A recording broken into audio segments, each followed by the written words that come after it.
Good morning, good afternoon, good evening. It's Shelly Moore, and I'm back to read you another story that I wrote for you. I know that it's been a really long time, and I apologize.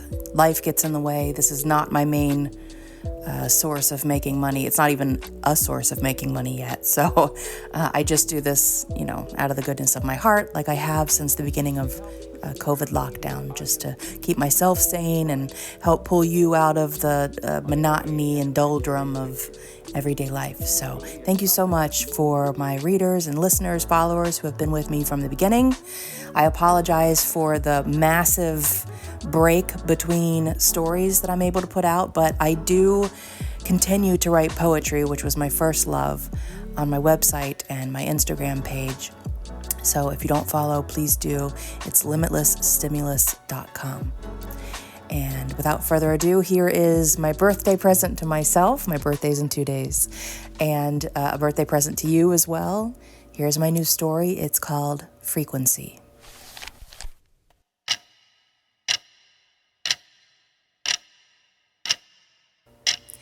The anticipation of pain almost always far exceeds the actual experience itself. We work ourselves up into a tizzy, as my grandfather would say, long before a needle pierces our skin or a tooth is pulled from its snug socket. The anticipation of pain is visceral. It's incredibly real for those experiencing it.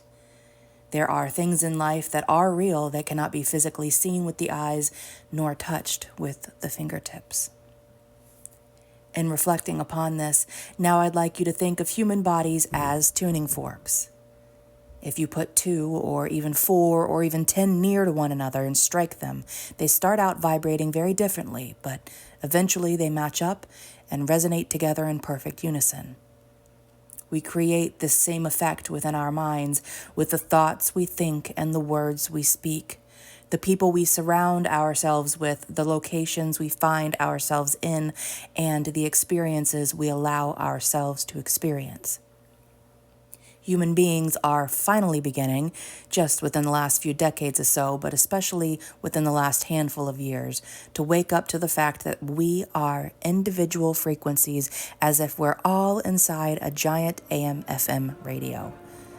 I might be residing at Classic Rock 97.3 while you're existing as Smooth Jazz 101.4. No one frequency is better than the other. We're all just occupying the frequency we're meant to occupy to help us fulfill whatever life purpose we've created for ourselves. Now think back to the last time you encountered someone for the first time that instantly gave you the heebie-jeebies, the creeps, the icky, I need to go home and immediately shower to wash away this person's rank stank that seems to have penetrated my soul, feeling the moment you met them. We've all experienced this at some point. Consider, if you will, that in that moment you were experiencing that person's emitted frequency. On the other side of that, consider the people you experience that you feel as if from the moment you meet, you've known one another for lifetimes. You vibe well, as we say, vibe meaning vibration. Your vibrations align, and you feel it much more so than skin deep. You feel it in your very being, because you're like 2 tuning forks, aligned to the same harmonic frequency. I think of these examples often when people are quick to think suggesting human beings are radio frequencies as simply a hippie woo-woo pseudoscience idea. The same person who will tell you they don't subscribe to that way of thinking, of which quantum physics and scientists are finally proving to be factual within the last few years, will also tell you they just had a feeling about Joe when Joe gets arrested and thrown in prison for beating his wife and kids. Well, where do you think that feeling comes from? You're picking up on Joe's frequency, partner. His emissions. His physical body didn't have to say a single word for your non-physical body to understand what he's capable of doing behind closed doors. Trust your gut. That's what we're told from the time we are old enough to comprehend it. I think it's incredibly important to understand the next thing I'm about to tell you, so please just stay with me. You are not the body you inhabit. You are not the emotions you experience. You are not the pain you endure, nor the pleasure. You are the awareness of all these things. You are the sentience that is borrowing this physical body created from materials we borrowed from the earth in order to resonate with the frequency of the physical realm, earth, so that you can experience things from a physical perspective in order to adequately learn the lessons you've chosen to learn. You are energy in its purest form, my friend. Did I lose you yet? Or is this information resonating somewhere deep within you as a truth you're beginning to remember? Take a moment to digest this. Remember. The buzz of a tattoo needle is somewhat meditative for me. I've often said this to friends, some of which who don't have tattoos, who almost always respond with, "How in the world can you be meditative with all that pain going on at the same time?" For me, pain is such a minimal part of the experience of getting tattooed. Don't get me wrong, I'm not going to lie and tell you it's painless. It's not. It can be very painful indeed. But it's pain you've signed up for. It's pain that comes with a reward when it's over. Beautiful, meaningful art adorning our vessel in exchange for a few days of pain. But why would anyone choose this pain?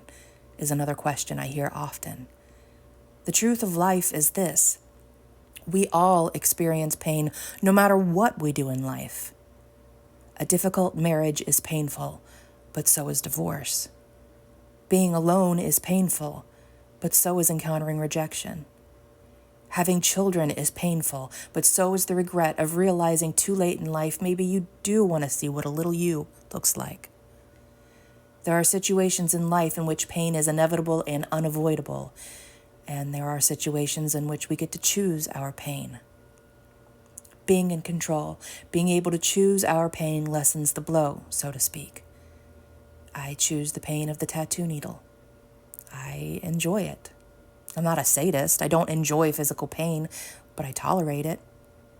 It is a momentary experience which will give me a lifetime of what I've deemed as pleasure, artwork adorning my physical body.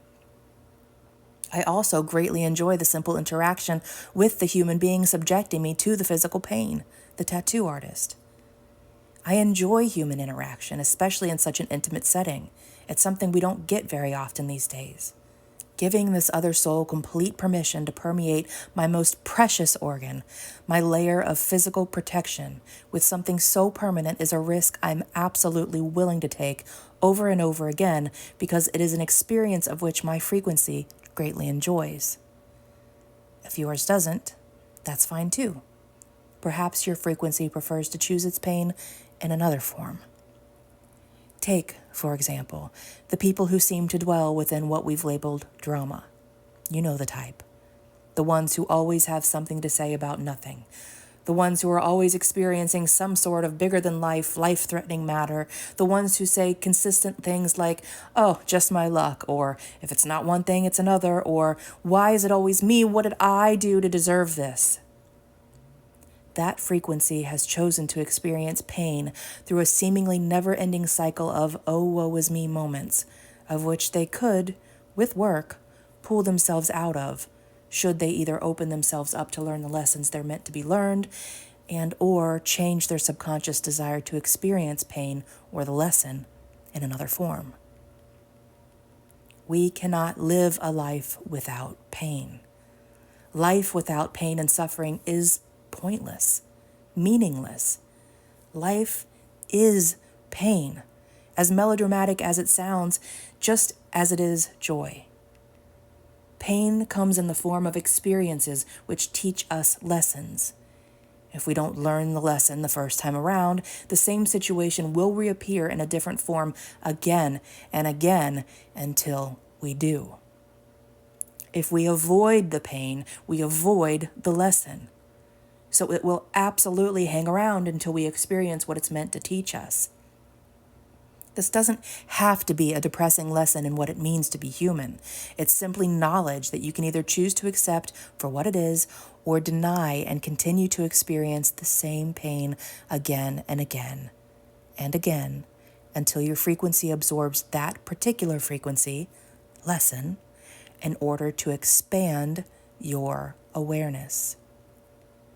Gaining knowledge is a form of expansion of the mind and soul. Remember, you are not your body. You are not your emotions. You are the awareness experiencing it all and growing because of it, expanding. It's undeniably complex, yet so incredibly simple. If you're still with me, I have a story to share with you today as a gift from my frequency to yours to help you remember who you truly are, who we truly are.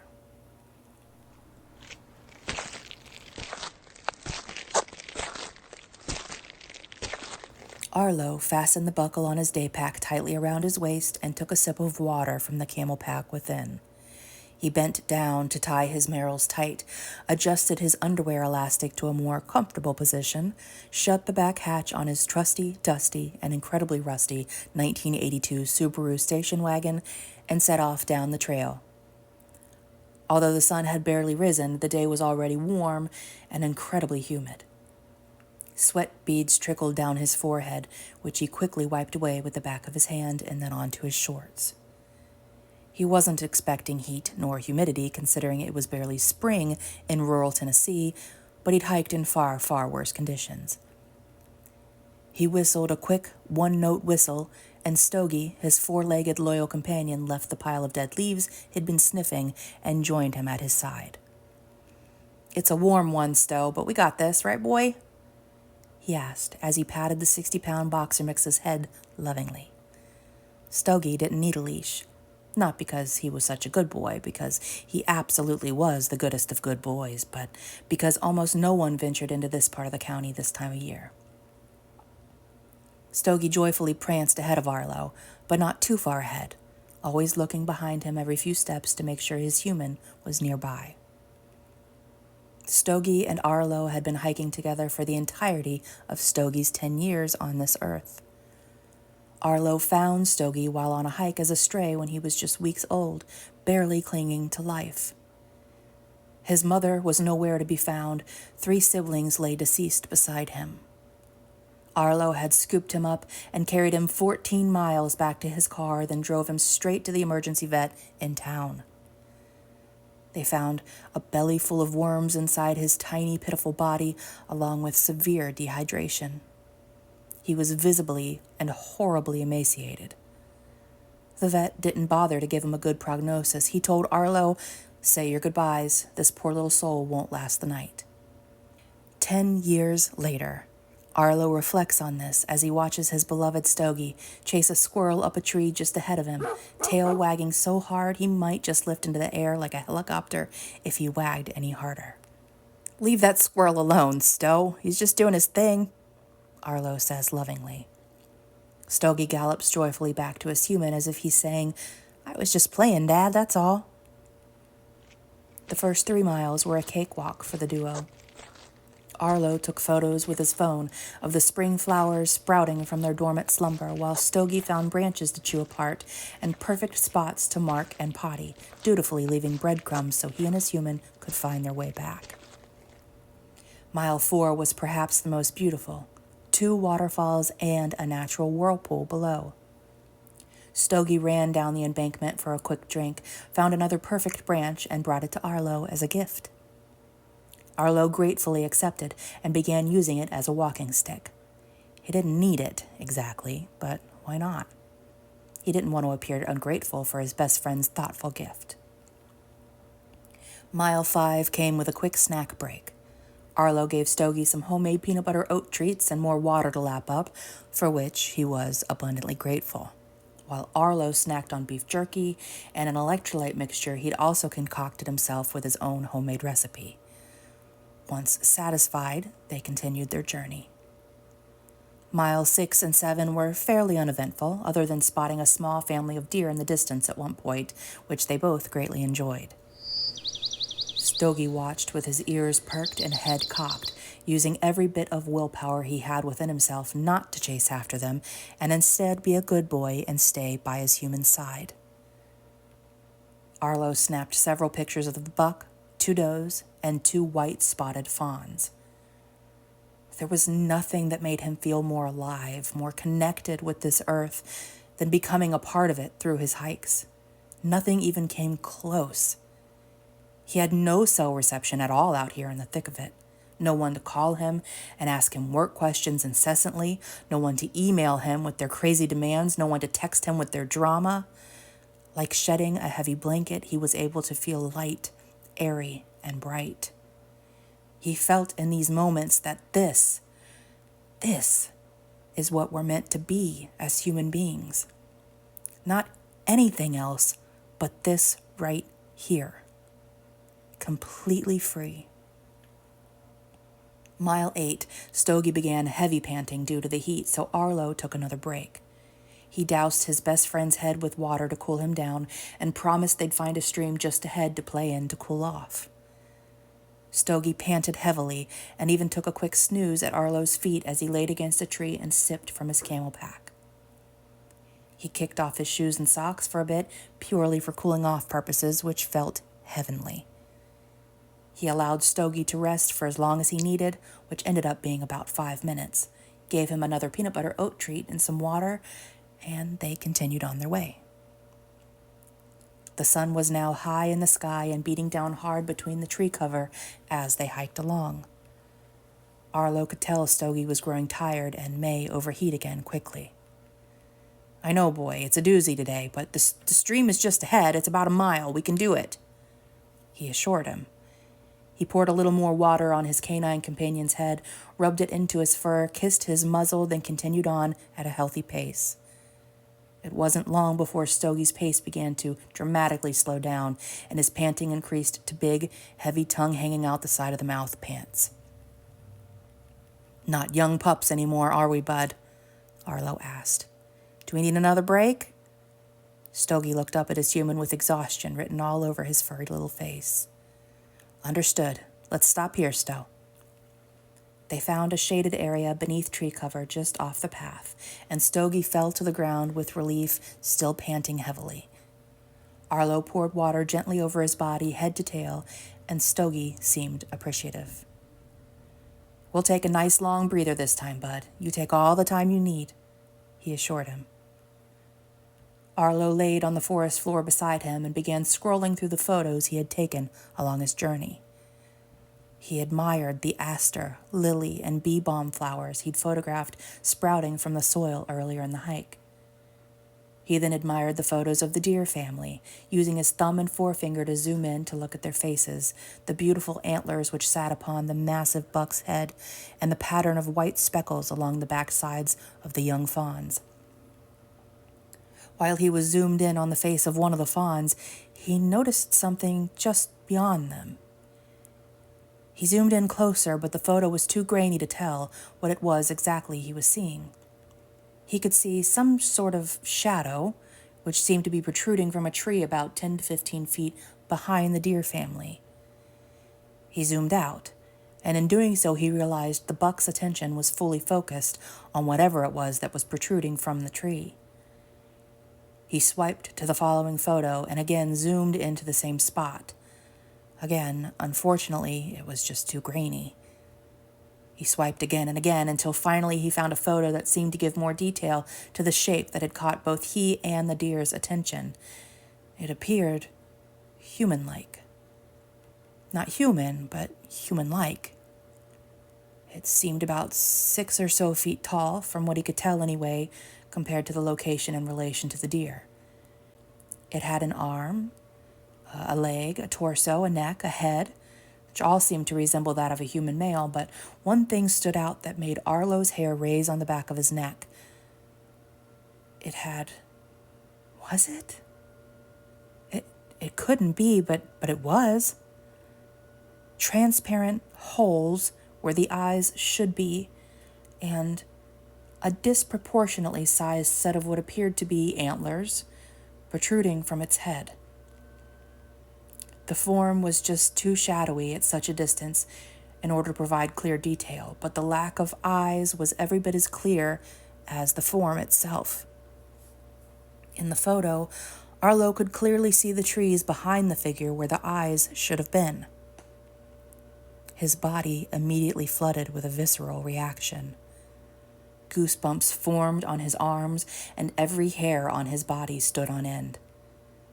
He sat upright and looked around at his surroundings apprehensively, suddenly on guard for both he and his beloved companion's lives. Approximately 6 to 8 feet ahead of him, and just to the right, he caught movement between trees. "Who's there?" he shouted in the deepest, most menacing tone he could muster. If it were a bear, he thought he'd scare it off. If it were a mountain lion, well, he'd do his best to scare it off. In his soul, though, he knew this was no bear nor mountain lion. Bears stand upright, sure, but they aren't shaped like a human male, and they sure as hell don't have antlers and transparent eyeballs. A sense of potential danger vibrated through his entire body. Instinctively, he took a position closer to and in front of his exhausted companion. "Who's there?" he shouted this time. He had intended to sound ferocious, intimidating.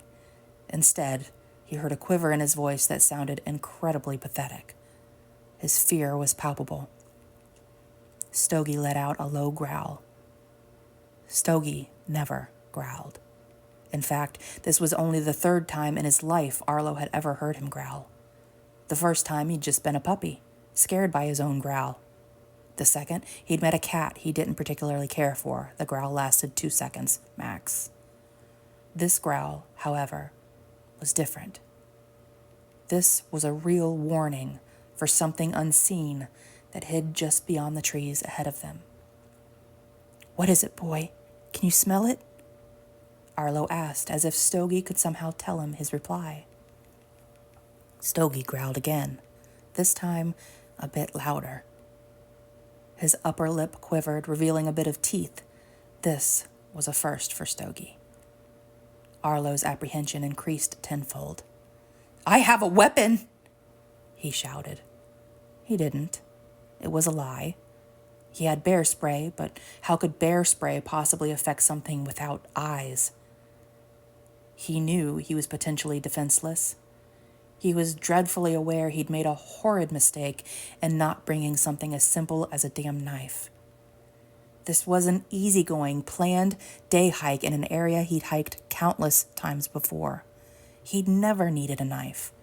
He had what he needed in his day pack: water, snacks, electrolytes, a sweat rag, and a leash in the off chance he'd encountered another person on the hike who demanded he'd leash his damn dog, which had happened once in the past, and muzzle your damn mouth is what he had wanted to reply, but instead he did his good dog odor duty and leashed Stogie until they passed at a sufficient distance and Stogie could go back to being free as nature intended.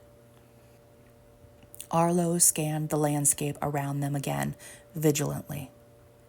He caught no sight of movement other than the rustling of leaves on the trees in the light wind. Sweat beads dripped from his chin to his shirt. His hair still stood on end. Stogie growled again, his tone growing in intensity. "I have a weapon and I won't hesitate to use it!" Arlo shouted again, this time regaining a bit more control over the noticeable quiver in his voice. "Do you hear me? Don't you come anywhere near us." Arlo sat for another moment, listening intently to the noises around him, trying to pick up any hint of something that didn't belong. Stogie growled again and shifted his body closer to his human, half out of fear, half protection. Arlo tried to reassure Stogie with pets as he searched the trees for any sight of potential danger. He brought his day pack to his lap and dug inside for the can of bear spray. "No harm will come to you." An inhumanly deep voice penetrated the space within his head as if he was being spoken to from within. Arlo nearly jumped out of his body, scattering his belongings around him as he did so. Instinctively, he brought his hands to his ears to cover them. "If you remain still and listen," the voice continued. Arlo had experienced fear before. He'd been stalked while on his bike for 3 miles by a mountain lion. He'd looked a bear in the eyes as it entered his camp years ago to steal his food. He'd lost his mother to bone cancer. He lost his fiancée to suicide. He knew fear. He knew pain. This felt like both, intertwined and woven within the very fabric of his being. The very frequency of which he existed was being overtaken and overridden by something that was able to speak within his mind. Within, not without. Could Stogie hear it? What was Stogie doing? Is he okay? Arlo realized he couldn't move. He couldn't get his eyes to leave their current fixed position on the trees ahead and look to his side to check on his soul dog. Was Stogie under the influence of whatever this was as well? Arlo found himself far more concerned about the safety of his best friend than his own. Your companion is safe for now, but will meet his end soon. I feel your concern. For now, I am you and you are me. Understand that. How could Arlo possibly understand? This was so far beyond the realm of anything he'd ever experienced or had known to be within the realm of possibility that he felt his brain might explode, or at the very least, his heart might explode just from sheer fear. I feel your fear. Save it. Save it, child. I'll help. I'll help calm you for now. In half a second, Arlo felt his fear completely leave his body.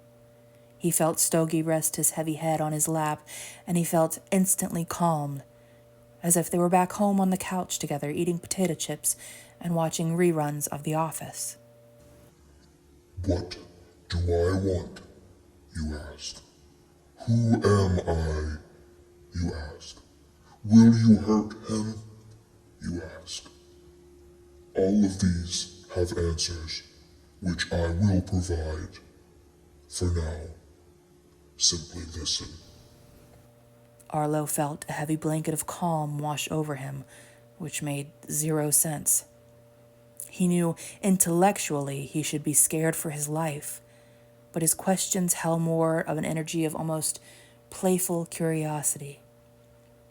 His stare remained fixed ahead of his body, and his body remained under the complete control of whatever held the voice that spoke within his head. Behold, it said, and there it was. Walking out from behind a large tree several feet from Arlo and Stogie was the being he had spotted in the photos, but this time it stood in full detail for Arlo's eyes to behold and mind to try to comprehend. It was, in fact, nearly 8 feet tall and covered in earth. Dirt, leaves, and twigs served as skin. Its antlers were, in fact, large branches, which protruded from the crown of its head and extended several feet. Its eyes were holes, the forest visible beyond. It walked with an inhuman gait, each step more animalistic than human. Its hands were, for all intents and purposes, living soil, with earthworms and insects crawling in and out of the soil that made up his surface from head to toe. Its mouth was somewhat human-like, but larger and a bit disproportionate compared to that of a human. As he moved and as he spoke, he crumbled, and bits of dirt, soil, leaves, and insects fell with each movement. Arlo knew he should feel fear, but he didn't. He felt fascination, just fascination. I am you and you are me. My frequency is now yours and yours is mine. I know your thoughts and you know mine. In this moment, we are one, child. Arlo watched with curiosity as the being drew near. It stopped within inches of Arlo, who remained seated on the forest floor, Stogie with his head still in his lap. As long as he could feel Stogie's presence, he felt calm. Search my thoughts, child. Tell me why I've come to you. What do I need from you? Arlo didn't have to try hard at all. The second he considered this request, he just knew. This being was every bit as old as the earth itself. This being was billions of years old, perhaps even older. This being was death. It was life.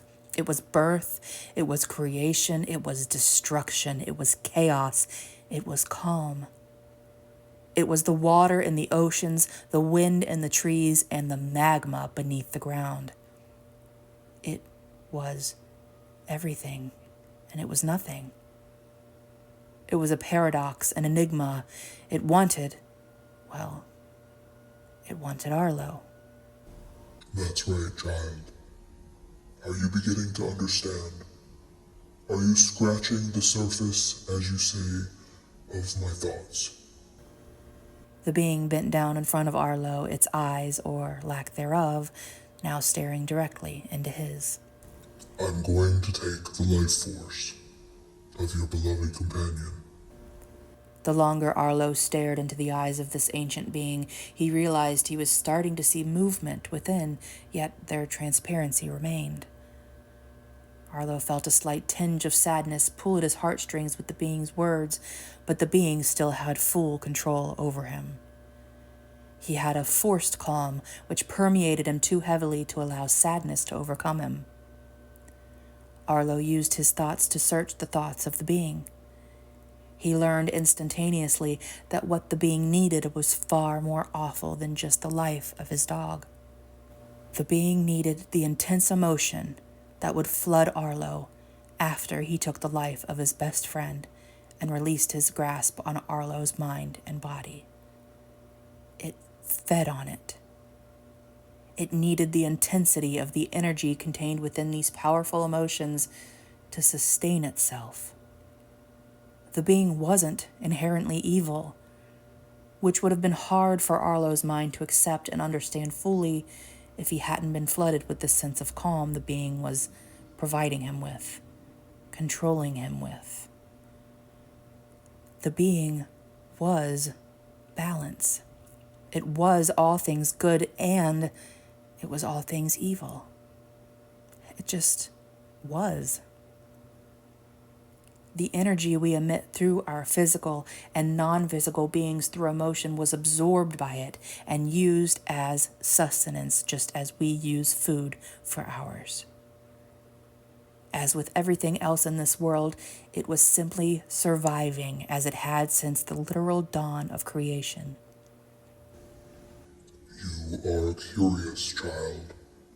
I can feel you. Let me show you.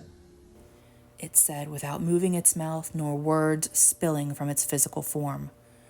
All communication continued telepathically, vibrating within the headspace of Arlo as if a tuning fork was being stricken again and again between his ears. It was beginning to make him physically sick. His stomach became queasy, and he felt as if he might vomit. The being quickly replaced Arlo's thoughts with visions of what it felt its purpose on this earth was. It showed how it inspired fear and panic for millennia, causing wars and chaos to feed from the powerful fear-based emotions human beings emitted. Adversely, it showed its role in creating the beauty of the forest, the streams, the mountains, and the trees, all which created life for an infinite number of beings throughout time. It showed how it fed and fed so it could grow powerful enough to fertilize the land for crops to grow plentiful and for streams to run clean and clear. It was balance. It was creation. It was paradox. It was necessary. Arlo realized he was simply a snack of sorts for the being. He happened to be in the supposed wrong place at the supposed wrong time. The being showed him how even a simple snack, such as the beef jerky he'd eaten earlier or the peanut butter oat treats he'd fed Stogie, were necessary for their body to be able to continue their hike. This snack, the overwhelming grief Arlo would surely experience after the death of his beloved companion, would sustain the being in such a way that it would be able to continue to provide balance to the forest around it. It was a necessary sacrifice. A necessary sacrifice. Necessary sacrifice. The words repeated in his head over and over as if the being were making sure they took hold. Just then, Stogie lifted his head from Arlo's lap. This snapped Arlo out of the hypnosis just enough for him to lose his unnatural sense of calm the being had forced upon him. He remembered the fear. He remembered Stogie. He could not lose Stogie. Not like this. He wouldn't. He refused. Immediately, he felt the being forcefully trying to regain control of him, but the spell had been broken enough to give Arlo the chance he so desperately needed to think clearly. It was a hell of a long shot, but he surmised he likely needed to interrupt the nauseating vibration that encompassed his mind. That's what the being held over him. That's what kept him under his control. He struggled for a moment, not physically but mentally, knowing that the being wasn't inherently evil, and that its place in this world was likely far more beneficial than his own. But the love he held for his best friend, his soulmate of 10 years, whom he had rescued from the brink of death as a pup, felt stronger in that moment than anything else that ever existed in this world. He used that feeling, that connection, that love against the being. He felt the vibration within his head slow and gradually lessen as thoughts of Stogie flooded his mind. He began to move his eyes, and then his head, slowly at first, down toward his furry friend. The moment their eyes met, the overwhelming vibrational tone within his mind quieted almost completely. Aloud, Arlo said to the being, "I understand your place in this world, but I choose not to be a part of sustaining your hunger. Find another fucking snack." Arlo fell atop Stogie as he licked his human's face and wagged his tail so hard he might helicopter into the treetops. Arlo dug his face into the damp fur of his best friend and wept with joy, considering how eternally grateful he is for ever having crossed paths with this beautiful little being, let alone having 10 adventurous years as soulmates. The love and pure gratitude Arlo felt was more powerful than anything he'd ever felt before. Eventually, Arlo realized he no longer felt the grasp of the being's control over him. He raised his head from Stogie's fur and looked around. The being was nowhere to be seen. "Please no," Arlo shouted. "I respect you and your place here. I respect you and I understand you. However, my dog and I are going to go back home now together. Leave us be." He expected a fight, but encountered none. Arlo grabbed his spilled belongings from the forest floor and tossed Stogie the rest of the peanut butter oat treats. He grabbed him by his furry little face and kissed him hard between the eyes. "You saved my life today, pal. We're even," he said, with tears in his eyes. They returned to the old Subaru and drove home in silence, Arlo's hand never once leaving Stogie's fur. That night, as Arlo lay in bed reflecting on the day's unbelievable experience, he considered the being. As he recalled his antler-like branches and wet soil smell, he heard, "I will not bring harm to you, nor your beloved companion. But know now, child, a piece of me will forever reside in you from this day forth, just as a piece of you will reside within me.